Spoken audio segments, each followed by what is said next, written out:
How you doing there? Welcome back to Babylon Talmud. Today we're studying Daf, I guess Mem Daled? Yeah, I'm BavaBasra. Now, Chevre, we got to do Mem Gimel Amud Beis and Mem Daled. Now, here's the thing, depending on if ours, or specifically my brain, is mush by the end of Mem Daled Amud Beis, it would be nice to get up to the 2 dots on Mem Hey Amud Aleph, which is about 3/4 of the way through the Amud, which would mean that we're basically doing about 2 daf today.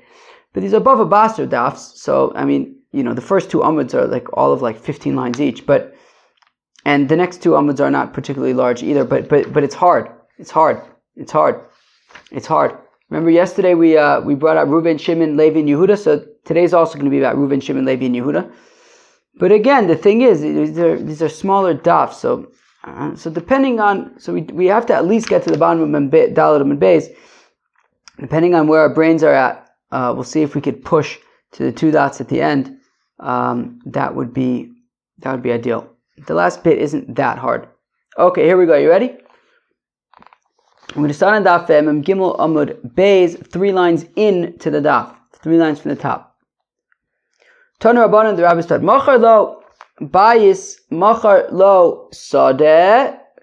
Kidoki. So let's say if Reuven sells a house or a field to Shimon, ein me'id lo aleha. Okay, let's just say, I mean, for the rest of the Amud until really the end of Mem Daled Amud Aleph, we're going to be dealing with Rav Sheshes, who gives a whole shtickle Torah over here. So let's just translate it simply, but FYI, we're gonna be throwing a wrench in here.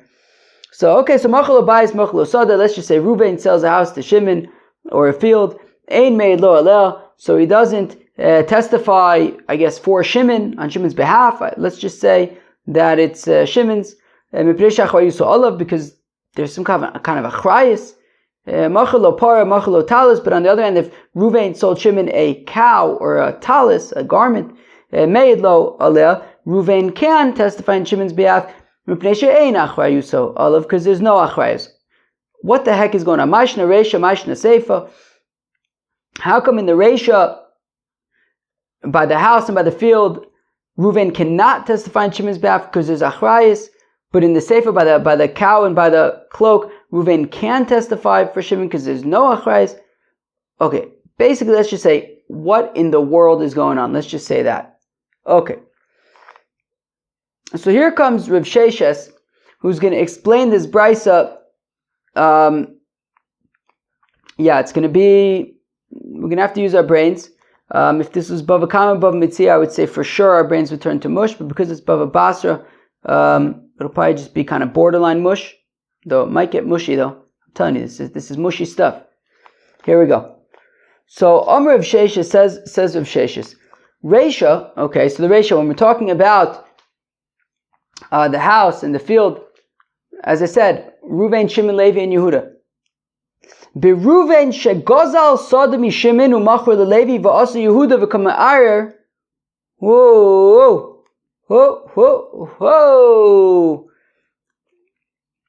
Shimon's got, I got this thing on my lip. That's why I keep on messing with it. I the classic bite your lip thing, so freaking annoying. But then I think it just turned into a cold sore kind of thing. Is that what it's called? So it's bothering me as I'm talking. So sorry. Anyways, don't know what to do with my lips. They keep on being all weird and sensitive. But anyways, so I'll just be all weird and sensitive about my lips. Is that all right for today? Good. So okay, great. Shimon's got a field. All right. Reuven steals Shimon's field. Okay, so Reuven's a ganef. He steals Shimon's field. He then sells it to Levi. Okay, so now Levi has this field that he bought from Reuven. Happens to be Reuven stole it from Shimon. But our story is not over. Guess who shows up? Yehuda. Yehuda shows up. And Yehuda says, this is my field. Oy vavoy. Now Shimon's in a real bind. Shimon is in a real bind. Not only did Reuven steal his field, so, initially Reuven stole Shimon's field. So Shimon's got to figure out what to do. How's he going to get his field back? Reuven stole from him. He then sells it to Shimon. He then sells it to Levi. And Shimon's like, all right, now what do I do? So now Levi has my field that Reuven stole from me. But now comes Yehuda claiming that the field is his.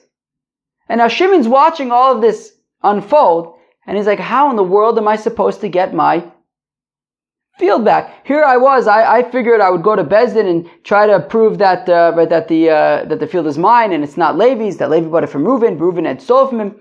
All of a sudden, he finds himself, kind of, now my throat's bothering me. Oy vavoy. Oy vavoy. Now my throat is all, what the heck is going on? Alright. Whoa. My throat's dry, but I don't have any water to drink. Oh, 1 second. Let me cough it out. Wow, that was so random. Anyways, wow.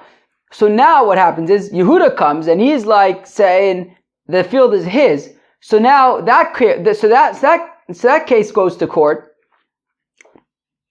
So now while Shimon was planning on taking, I guess, Levi to court to kind of like prove that the field is his, but he turns out that he's too late because Levi and Yehuda are already in court fighting about this field. Levi is saying it's his, that he bought it from Reuven. Yehuda is saying for some reason it's his.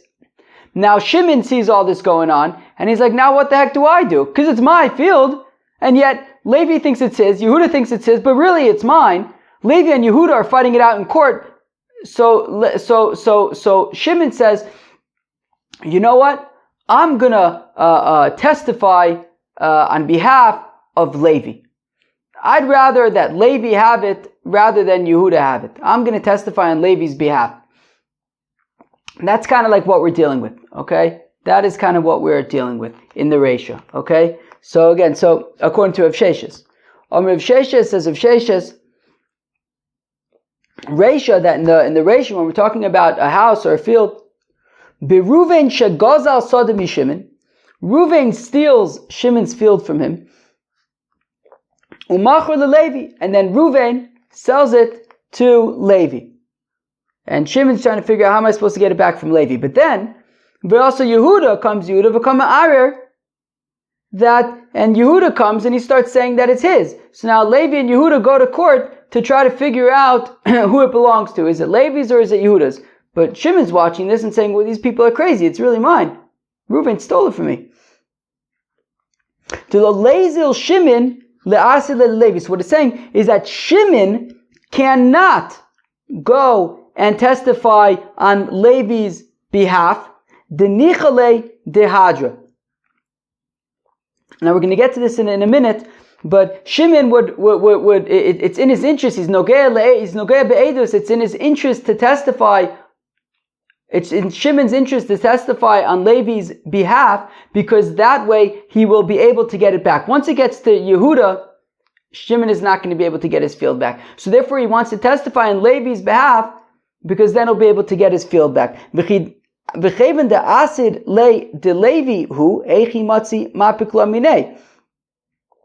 the Gemara asks, what does that mean? That if Shimon testifies on Levi's behalf so that Levi can hold on to it, then Shimon will be able to collect it from Levi. If Shimon literally just went to court and testified that it's Levi's, how is he supposed to now get it? It's Levi's. He just testified it's Levi's. How can he now say it's his?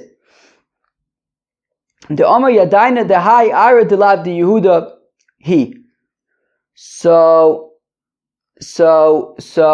Well, Shimon didn't testify that it's Levi's. He testified that it's not Yehuda's. He somehow proved that Yehuda's document was faulty or that his witnesses are faulty. So Shimon didn't testify that it belongs to Levi. He testified that it definitely doesn't belong to Yehuda.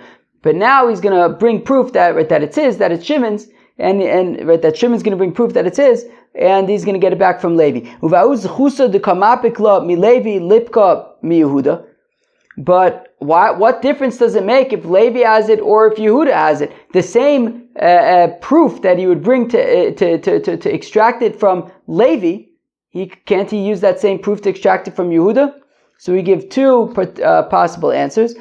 The Omar Hasheni Noyachli Harishon Koshe Menu. Well, Yehuda is a tough guy. I don't want to deal with Yehuda. It's gonna be very, maybe he's got connections, whatever. It's gonna be hard to wrest the field from Yehuda. If I can keep it in Levi's hands, it would be easier for me to wrest it from Levi, right? If I can keep it away from Yehuda and with Levi, it's easier for me to wrest it from Levi.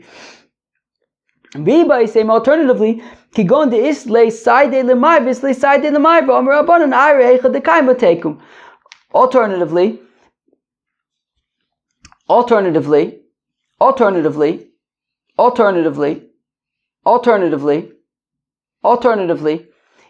if Yehuda brings proof, brings witnesses that the field is his, so Bezdin awards Yehuda the field, so now it's Yehuda's. So what? If Shimon's now going to come and bring witnesses that it's his, so you have 2 against 2, right? Meaning Bezdin already awarded Yehuda the field because he brought witnesses that it's his. Shimon's now going to come with witnesses that it's his. Bezdin's going to say, okay, so it's 2 against 2. What do? We do nothing. Leave it with Yehuda. So Shimon knows that once this field is in Yehuda's hands, he's not going to be able to get it back. Because even if he brings proof, Yehuda apparently also had proof. And therefore it's 2 against 2, and it's just going to stay with Yehuda because there's not enough evidence, to take it away from Yehuda. So he's going to keep it. So therefore Shimon wants to do everything that he can to keep it with Levi. And he's going to disqualify, right? We said he's going to disqualify Yehuda and he's going to keep it with Levi. And then once Levi has it, he'll be able to bring some kind of proof that Reuven stole it from him and really it's his, and therefore Levi bought it from Reuven, but it wasn't Reuven's because it was stolen, and that way he'll be able to get it back. So he just needs to keep it away from Yehuda. Okay, fine. So now, okay, Givaldig. So if we go back, let's just go back to the beginning and read it the way that Rav Sheshes would read it. So from the 2 dots, so if Reuven stole a field from Shimon and then sold it to Levi, or if he did this, right, if he did it with a house or if he did it with a field, Ein made lo alel, Shimon cannot testify on behalf of Levi if Yehuda comes to make a claim about the property, because Shimon is going to come after Levi. That's how Rav Sheshes would have to explain it. Now Abai is going to ask at the end of Memdad Ronal, that's like a weird kind of achrayis. Usually achrayis would be that when Reuven sells the field to Shimon, he says, if anything happens, you come back to me, I'll guarantee it. Over here, the achrayis is that Shimon can't testify on Levi's behalf because Shimon is going to come after Levi for his field later on. That's kind of a weird achrayis. So, but anyways, that is how Rav Sheshes learns that brisa, that if Reuven sells to Shimon, sells to Levi, Shimon's a field that he stole from Shimon, Shimon cannot testify on Levi's behalf against Yehuda because Shimon has achrayis on Levi, meaning Shimon's going to be coming after Levi later on, so therefore it's in his interest to keep it with Levi, so he can't testify on Levi's behalf. Alright, well, okay, that was shikol all over the place, but, well, it was complex, Reuven, Shimon, Levi, Yehuda, but we're done with Mem Gimel and Beis. So, in BavaBasra fashion, it's complicated, but there's not that much of it. But we still have another 2, or depending on how we're feeling, 3 amuds to go. So we have 1 amud down, 3 to go. V'lukma begazlan, but Frekti Gemara, according to this mahalach, why do you need Levi at all? Why do you need Levi at all? Why can't it simply be, if Reuven steals a property from Shimon, and now Shimon's like, alright, I got to get it back from Reuven. Now comes Yehuda, and he says, wait, this property is mine. So let's say Shimon cannot testify on Reuven's behalf to keep it away from, I hope I said Yehuda, right? Let's just keep it with Yehuda being the guy who's coming from left field. So again, why don't we just say, Reuven steals a field from Shimon, Yehuda now comes out of left field and says it's mine. So now, why don't we say Shimon cannot testify on behalf of Reuven because it's in his interest to keep it with Reuven rather than with Yehuda so that he can then come after Reuven, and get it back from him. Yeah, okay, I think my brain's starting to get early signs of mush. But anyways, okay, fine. V'lukman begazlan, right? So why do we need this piece that not only did Reuven steal it from Shimon, he sold it to Levi? Cut out the part about stealing from Levi. Just say, Reuven stole from Shimon. Yehuda comes along and says it's his. Shimon cannot testify on Reuven's behalf because Shimon's going to later on go after Reuven to get his field back. So Mishum de Kaboy the Misna Seifa, while that might work for the Reisha of the Brisa, it would not work for the Seifa. Because what does the Seifa say? The Seifa says that if we're dealing with a cow or a talis, well then there can be testimony. We got to read this in. Who's testifying about what? There can be testimony because there's no achrayas. Okay. All right. And that only works if Reuven sold it to Levi. Holy shnikes. So let's not get carried away over here. I'll say it outside. I think it would give me a little bit more wiggle room to explain things. So the reason why we need Reuven to have sold it to Levi is because that is how the Seifa is going to make sense. Because the Seifa is talking about metaltalin. It's talking about a cow. It's talking about a talis. Now, what? So if we read according to how Rav Sheshes is with Rav Sheshes' mahalach, so it's the same thing, but instead of a house or a field, it's a cow or a garment. Okay, so we say therefore, so if we plug in a cow and a garment to the Seifa, it would be Reuven steals Shimon's cow. Okay, let's just stick with cow. Reuven steals Shimon's cow, and then he sells it to Levi. So now Levi has Shimon's cow, right? Reuven stole Shimon's cow, sells it to Levi. Yehuda comes out of left field and says that it's my cow. So we say in that case, Shimon can testify on Levi's behalf. How come? Because there's no achrayas. Because Shimon cannot go after Levi in this case. Because metaltalin, because Levi was koneh with Yeush and Shinur Rishus, as we know from BavaBasra.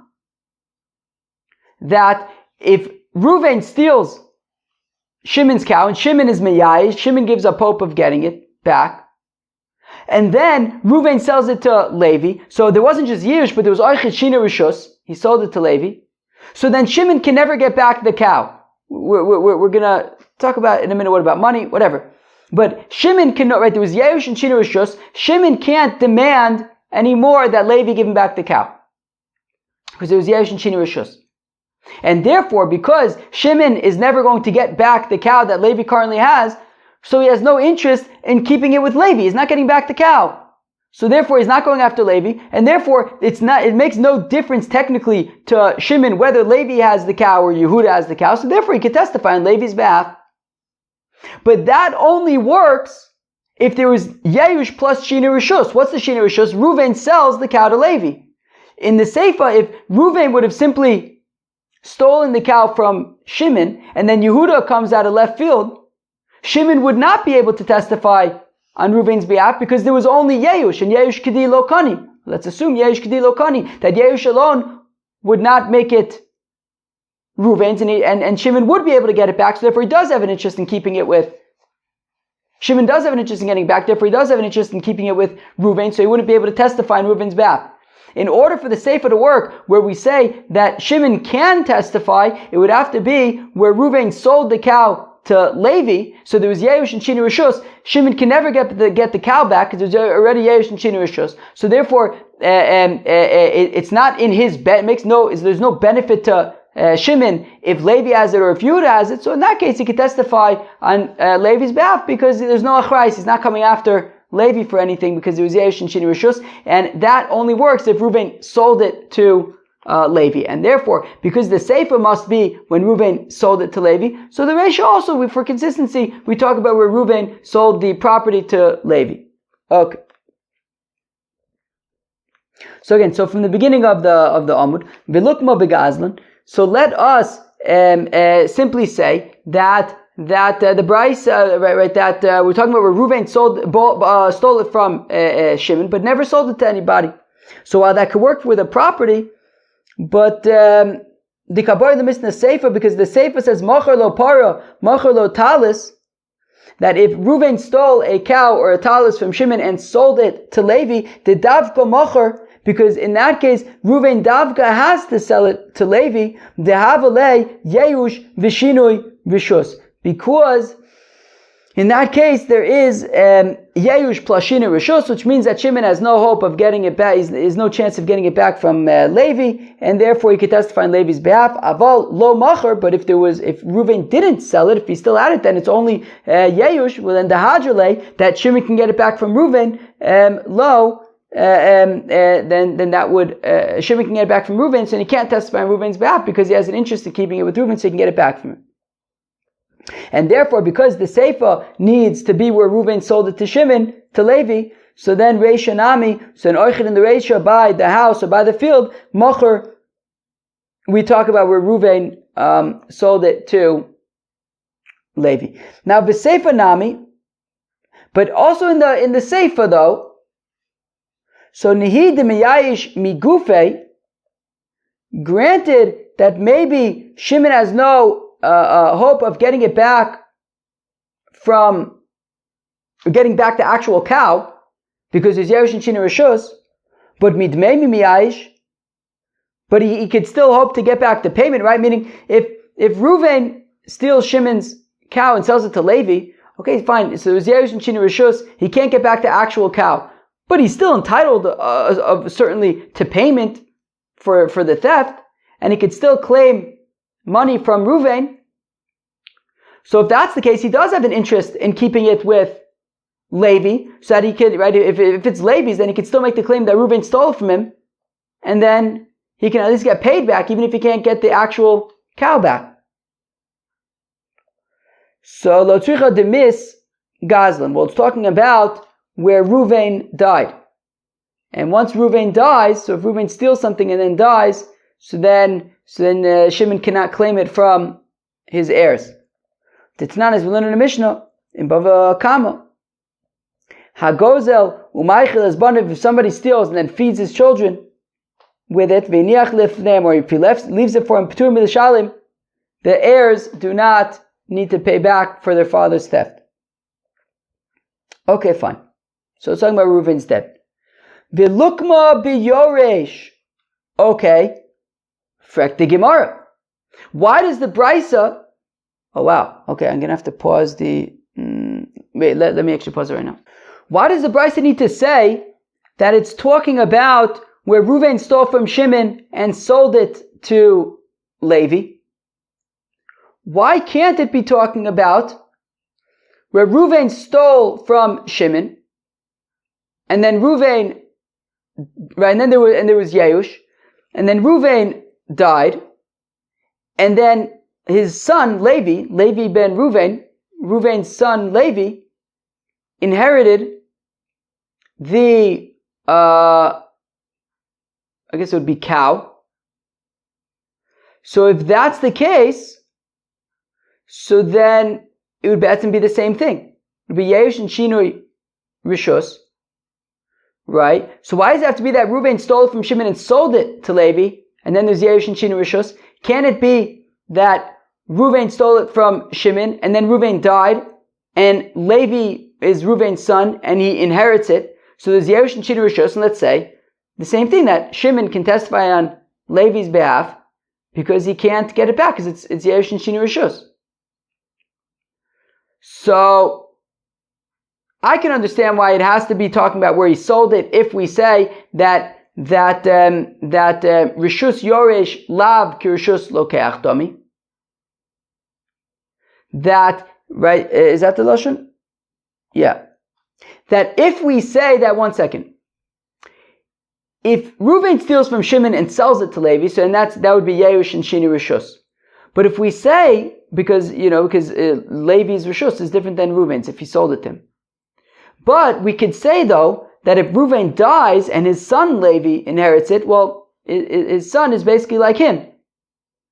And therefore it's not like there was a Shina Rishus. And therefore if there's no Shina Rishus, well then Shimon wouldn't be able to testify on his behalf. So I understand why Dafka has to be talking about where he sold it to Levi versus he died and his son Levi inherited him. If it can't be that if we say that Levi's Rishus is the same as Reuven's Rishus, so there's no Yeush and Shina Rishus. That Levi's Rishus is the same thing as Reuven's Rishus, there's no Yeush and Shina Rishus.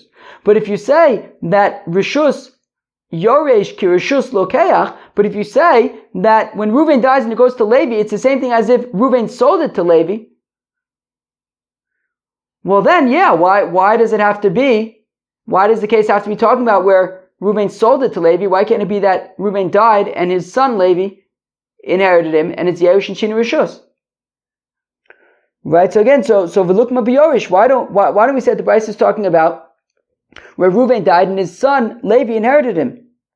Hanicha leman de Amar Rishus Yoresh Lav Kirshus Lokeach Dami. Well, if you say that Levi ben Reuven's son is not a domain, is not like the domain of Levi the buyer, i.e. Levi the buyer would be Yerush and Shina Rishus, but Reuven dying and bequeathing to his son Levi, that would not be considered a separate Rishus.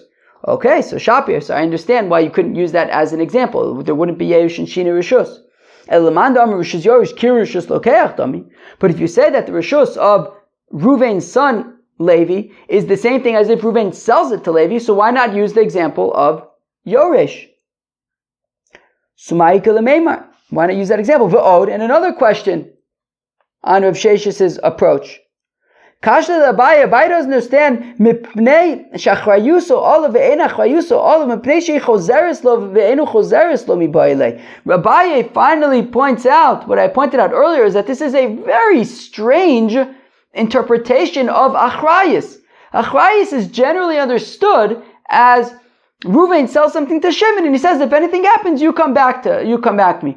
This achrayus is not like guaranteeing a sale. It's saying that Shimon's going to come and make a claim on Levi.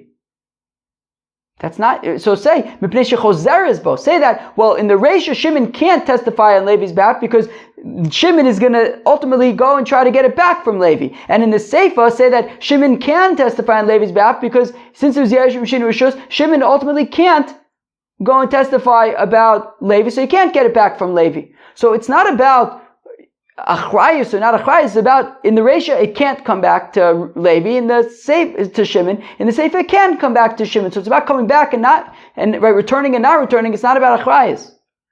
So for those reasons, question number one about why not say that it's talking about the Yoresh, and question number two is it's just a very strange interpretation of achrayus. So therefore we have questions on Rav Sheshis, and therefore we take a different approach. Elo, rather, Kid Ravin Bar Shmuel, it's like we saw yesterday, Ravin Bar Shmuel. Dama Ravin Bar Shmuel, Mishmei de Shmuel, Amoche, Sada Lachaver, Shelo Ba'achrayis, Ein Mei Lo Aleh, Mipnei Shma'amida, Bifnei Bal Chovo. Okay. So it's the case from yesterday, also with Reuven, Shimon, Levi, and Yehuda.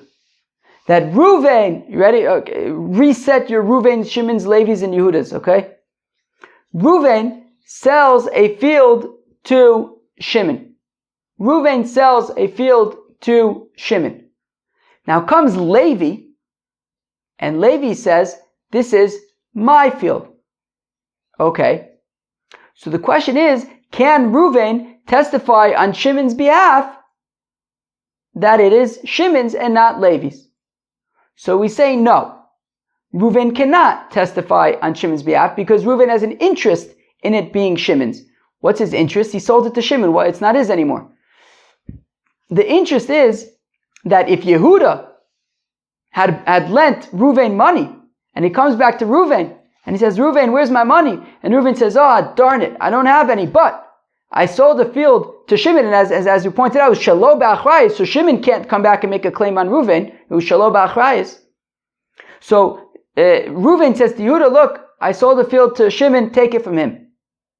So Reuven has an interest in keeping it with Shimon, because if Levi takes it, well then if Yehuda comes and asks Reuven to pay back his loan, Reuven can't give Yehuda a field anymore because it's Levi's now. So therefore Reuven has an interest in keeping it with Shimon so that he can use it to pay back a loan if he needs to.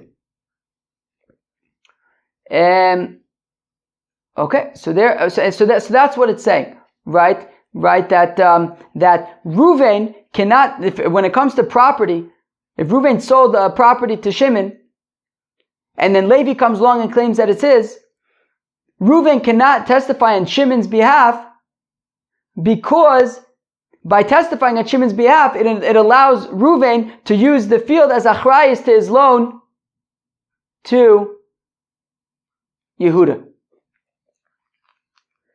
So again, so Ella K'Ravim Bar Shmuel, it's like Ravim Bar Shmuel, the Amar Ravim Bar Shmuel, Mishmei Shmuel, Mocher Sadel Chaver. If Reuven sells a field to Shimon, Shelo Ba'Achrayis, without Achrayis, and that's kind of the Achrayis that this classic Achrayis, right? Meaning that Reuven says to Shimon, if anything happens, if Levi comes along and takes it away, I don't owe you anything. Ein Meid Lo Aleh, Reuven cannot testify on Shimon's behalf, because he has an interest in keeping the field with Shimon, because if Yehuda comes along and says to Reuven, you owe me money, so Reuven would be able to say, you know what, take Shimon's field, it was Meshubah to the loan. V'davka bayis osade. Now this is specifically a property, because properties are Meshubah too. Right? Properties are meshubad to a loan. So this concept of Yehuda coming along and then Reuven paying back Yehuda with Shimon's property, that's davka property.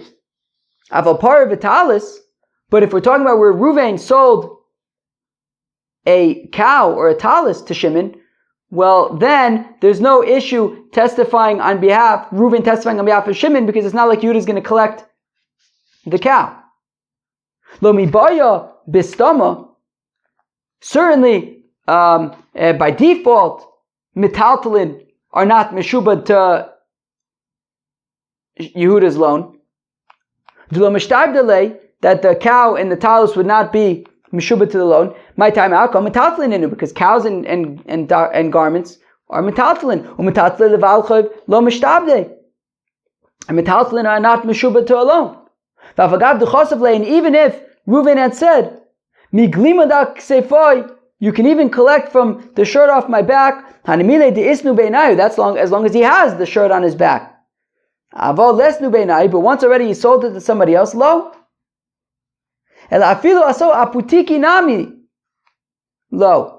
Even if Reuven had said to Shimon, you see this, even if Reuven had said to Yehuda, you see this cow over here? If I default on the loan, you can collect from this cow, you can take this cow. Even so, if he sells it once he sold it to Shimon, Yehuda can't take it. Lo, my time, how come? Kidirava. It's like Rava. Right, once he sells it to Shimon, Yehuda can't take it. It's like Rava, my Rava, also Avdo Aputiki. If Reuven would have said to Yehuda, look, if I don't pay you back, you can have this Eved of mine. Well then, Umachro, if he sells it to Shimon, Balchov Gov Mimenu, Yehuda would be able to collect the Eved from Shimon. But Shor V'Chamor Raputiki, but if Reuven says to Yehuda that this cow or this donkey will be your payment if I default, and then he sells it to Umachro and he sells it to Shimon, Ein Balchov Gov Mimenu. Yehuda cannot collect from that. My time outcome, because in Eved, people hear about it. And therefore, if Shimon would have done any amount of research, he would have realized, wait, I should not be buying this Eved. And therefore, Yehuda could take it from him. But a cow and a donkey doesn't have people don't hear about it as widely, and therefore, it's just quite possible Shimon didn't know that this shor v'chamor or chamor was meshubah to a loan, so therefore Yehuda can't take it away from him. Okay. Fine. Okay. All right. Okay. So we say that in that case, by an ox or by a garment, Reuven can sell it to. Reuven can testify on Shimon's behalf because Yehuda can't collect it.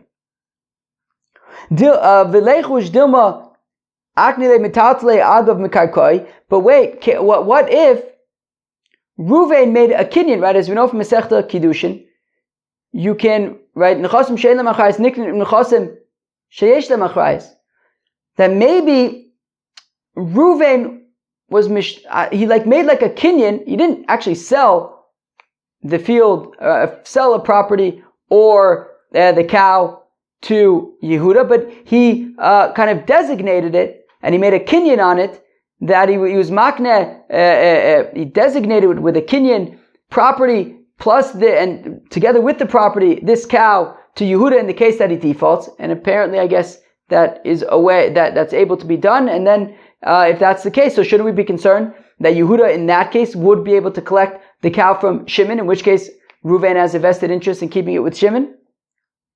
So the Amar Rabba, as Rabba, where am I? The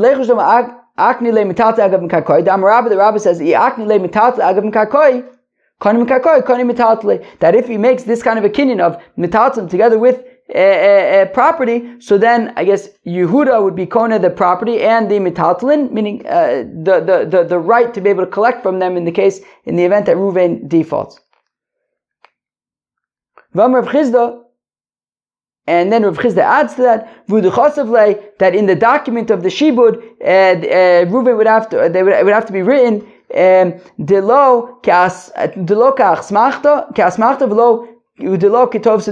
this document should not be treated. Wow, my brain is like starting to. It's not mush. It's not mush. It's just starting to like get all brainy. Anyways, they would have to write in the document that this should not be considered like an asmachta, right? An asmachta, right? Of course, we know asmachta lo kanya from Masechta Bava Metzia that asmachta is called the asmachta, right? Whenever you say, this will, I'll do this in the event that, right? If that. So any if is like an asmachta because it's like you don't actually, expect that to happen. So you kind of like commit to more than you rationally would.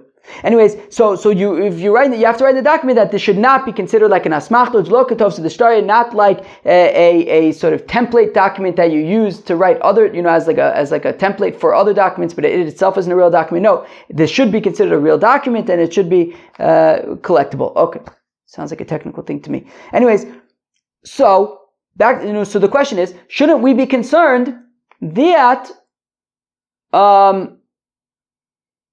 that maybe Reuven was makne the cow agav karka to Yehuda?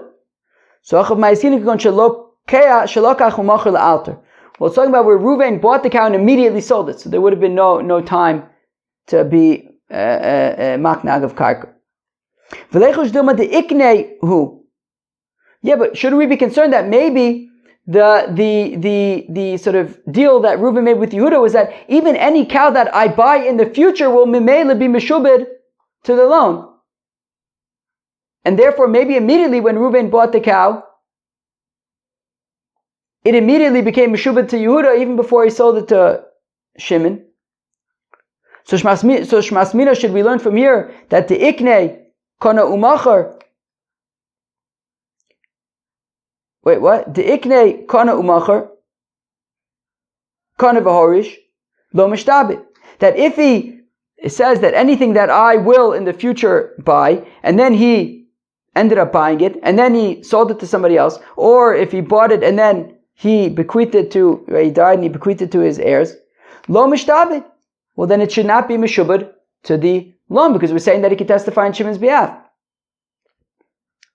So lo tzricha de ka'amrei edim yadinon be'bahai de lo havale armi olam. Well, no. This is talking about a scenario where witnesses testify that Reuven never owned any property. And because he never owned any property, there was no chance that he had sold any potential future cow, agav karka, to Yehuda. No, it's simply not possible. He never had any property, and therefore Reuven sells his cow to Shimon. He can testify on Shimon's behalf because Yehuda is never going to be able to collect from that cow. But didn't Rav Papa say, "Afalgad Amar Rabbanon hamocher sada lachavero shelo beachrayis uvabalchu v'torfe eino chozer olav nimtzei she'eino shelo chozer olav."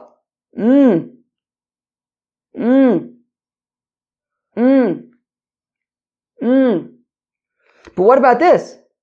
You hear this? Remember, we had said that it's Davka talking about where Reuven sold it to Shimon without achrayis. He says, "Look, Shimon, if anything happens to it, don't come to me. I'm not going to pay you."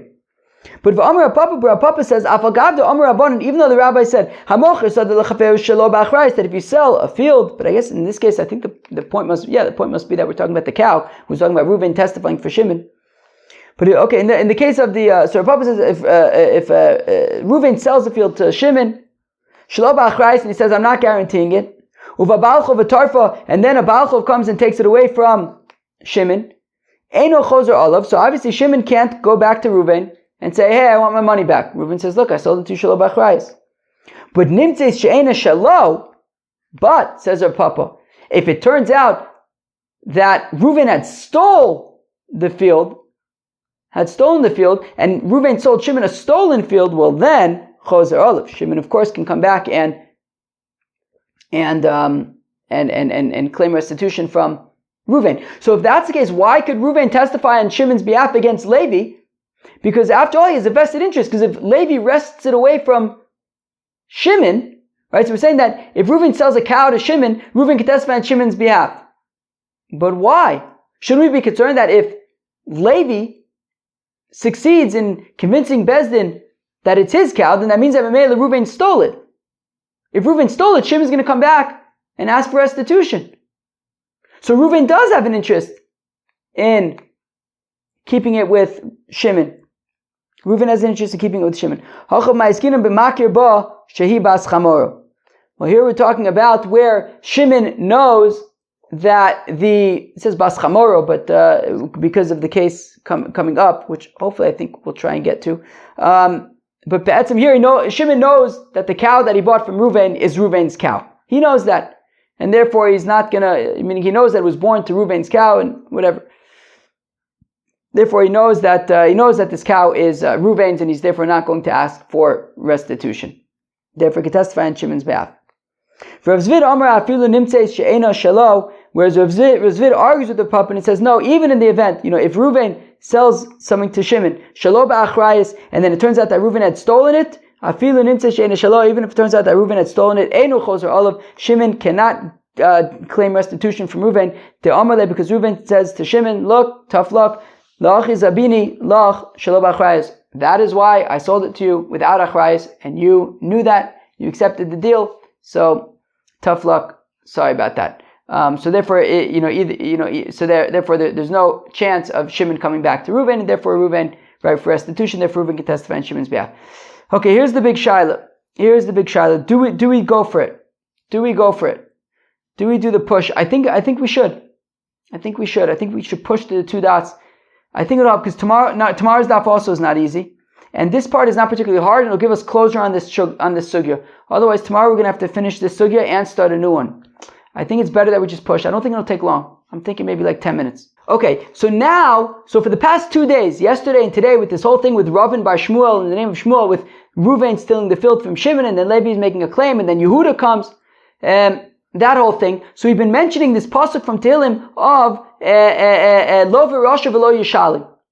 That the reason why, meaning so if Reuven sells a field to Shimon, and then Levi comes and says that it's his, Reuven is not allowed to testify on Shimon's behalf because he has an interest in keeping it with Shimon, because if Yehuda comes along and says that, hey Reuven, you owe me money, Reuven would be able to pay Yehuda with that field. Why does Reuven care? Right? He doesn't have the money. Meaning he already sold the field to Shimon. He doesn't have any money. Reuven's essentially out of the picture. He's not losing anything. He's not paying anything. So what does he care? What does he care if he says, what does he care if Levi takes it away and Reuven says to Yehuda, sorry, I got no money. What, did you have a field? No, I don't. It's Levi's now. Or if Shimon has it, he says, yeah, okay, Shimon could, take it from Shimon. Who cares? The answer is because the pasuk says, Lo v'rasha v'lo yishalim. A shmendrik borrows money and doesn't pay it back. Reuven does not want to be a shmendrik. So that is why it's in his interest to keep it with Shimon, so that if Yehuda comes along and Reuven doesn't have money, at least he can say, look, take the field. So, Gufa, we had said, Amar Ravin by Shmuel, Mishmei de Shmuel, Hamocher Sadel Achavero, Shelo Ba'Achrayis, if Reuven sells a field to Shimon without Achrayis, Ein Meid Lo Aleo, so Reuven cannot testify on Shimon's behalf. Mipnei Shama'amida Bifnei Balchova, because it's in Reuven's interest to keep it with Shimon rather than Levi, Because if Yehuda comes along and says, hey, pay me back, and Reuven doesn't have money to pay him back, so then he'll be able to give him the field. Therefore, it's in his interest to keep it with Shimon. Hey, Chidami, what's the scenario? Now, one second. If Reuven has other property, well then, who cares about this property? And therefore, who cares if it's Shimon's or Levi's? All they did, they other. Yehuda would collect the other property, right? Because the halacha is, Ein Gavim Nechasim Mishubadim, B'Malkum Shesh Nechasim B'nei Chorin. Right? If Reuven has another property, well then Shimon would collect from, Yehuda would collect from that property. So who cares if the property that he sold to Shimon is Shimon's or Levi's? So what's the difference? And if this is the only property that he has, the one that he sold to Shimon, but again, my nafkale mina. What does Reuven care? Reuven's got no money. Yehuda comes along and says, Reuven, where's my money? Reuven says, I don't have it. Okay, so if Shimon has the field, so Yehuda will take it away from Shimon. Not from Reuven, from Shimon. If Levi has the field, so then Yehuda won't take it from Shimon. He won't take it from Levi either, because it's Levi's. So he won't take it from anybody. What does Reuven care? He doesn't lose anything. He's got no money. He's out of the picture. So it's talking about where Reuven does not have any other property. This is the only property he has, and he sells it to Shimon. Okay, so why does Reuven care? Because Reuven says, well, I care about my own dignity. I care about my own reputation. I don't want to be a person who borrows money and doesn't pay it back. So therefore, it's in his interest that Shimon has it, so that at least he could pay back Yehuda with property, rather than Levi having it, in which case he can't pay back Yehuda anything, and he's just a statistic of people who borrow money and don't pay it back. Now, what about Shimon? Isn't Shimon going to come back to Reuven and say, hey, I want restitution for the field? He sold it without achrayas. So therefore there's no restitution. So if Lagabe Idach Nami Lo V'Rashav Lo Yishalimu, this is talking what the Gemara asks. No, but isn't Shimon going to come back to Reuven and say, Reuven, I want restitution? V'Lo Yishalimu. D'Amarle Loch is Abinin L'Chashel B'Achrayas. Reuven says to Shimon, look, I sold it to you without achrayas. You took that risk. You knew you were buying a field without any guarantee. So you took that risk. Yehuda took it away from you. Don't come back to me. Fine. Machriz Rove made a proclamation. V'tem Rapapa, some say Rapapa, the Salkin Le'ela, that those who make Aliyah from Chutz La'aretz to Eretz Yisrael, V'denachtin L'sata, those who make Yerida from Eretz Yisrael to Chutz La'aretz. Hai Bar Yisrael, Dizavin Le'chamra L'Yisrael Chavrei. If Reuven sells a donkey to Shimon, V'ka'osi Akum, V'onis Le'minei, and an Akum comes and takes the donkey away from Shimon. Reuven sold the donkey to Shimon, comes an Akum, and he takes it away from Shimon. Dinahu Dimavtze Le Minei. Reuven should get involved and try to get it back from the Akum. Okay, now it depends. The circumstances of how of why the Akum took it depend. If the Akum took it because he legitimately thought it was his, so then Reuven should get involved and try. Reuven sold the donkey to Shimon. This Akum comes and takes it away from Shimon because he thinks it's his. So Shimon comes back to Reuven and says, "Look, there's a bit of a mess over here. Apparently, you told me this. You sold me this donkey." Right? Shimon says, Reuven, you sold me this donkey, but this Akum took it away from me, thinks it's his. So Reuven should really get involved and, bring whatever paperwork, whatever, somehow try to prove that, hey, Akum, it's not yours, it's mine, I sold it to Shimon.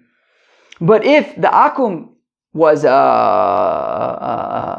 bandit, and he stole it by force away from Shimon, okay, well then that's onus. I mean, once Shimon buys it from Reuven's, it's Shimon's. If this guy comes along and, forces it away from him because he wants to steal it, sorry, Reuven doesn't need to get involved. Okay, so again, by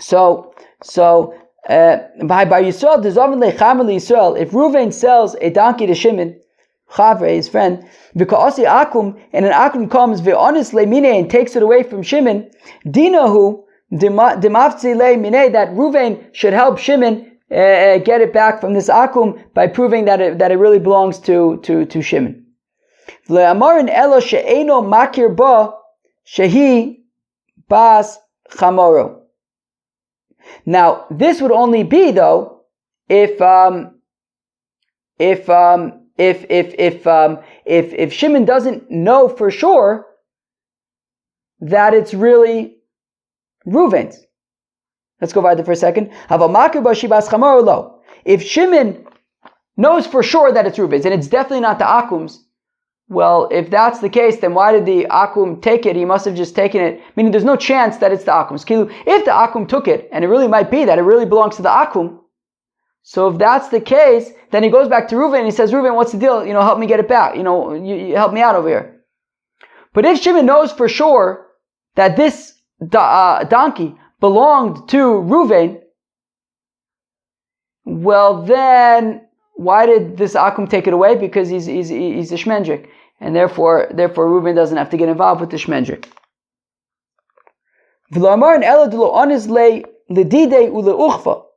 And also this would be in a situation where the Akum took the donkey but left the saddle, meaning he knew what he was coming for. If he was a thief, so he would have taken as much as he can. He would have taken the donkey and the saddle. But in this case, he took the donkey but he left the saddle, implying that he felt that he was convinced that it was his donkey. But if he took the donkey and the saddle, then that means he's just a shmendrik, and Reuven doesn't have to get involved with the shmendrik. Amemar says, I feel like a kolane low. Amemar says, no, it doesn't matter. Reuven doesn't have to get involved in this mess no matter what.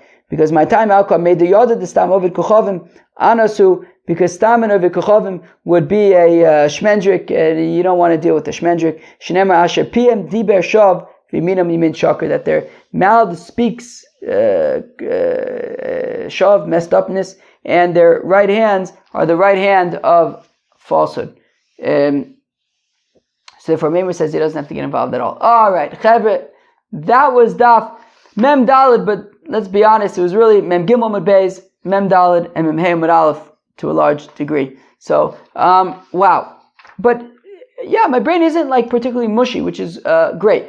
We started off with this brisa that talked about if it's unclear what it kind of talked about, but selling property versus selling metaltalin, and who can testify on whose behalf because of achrayas or not achrayas.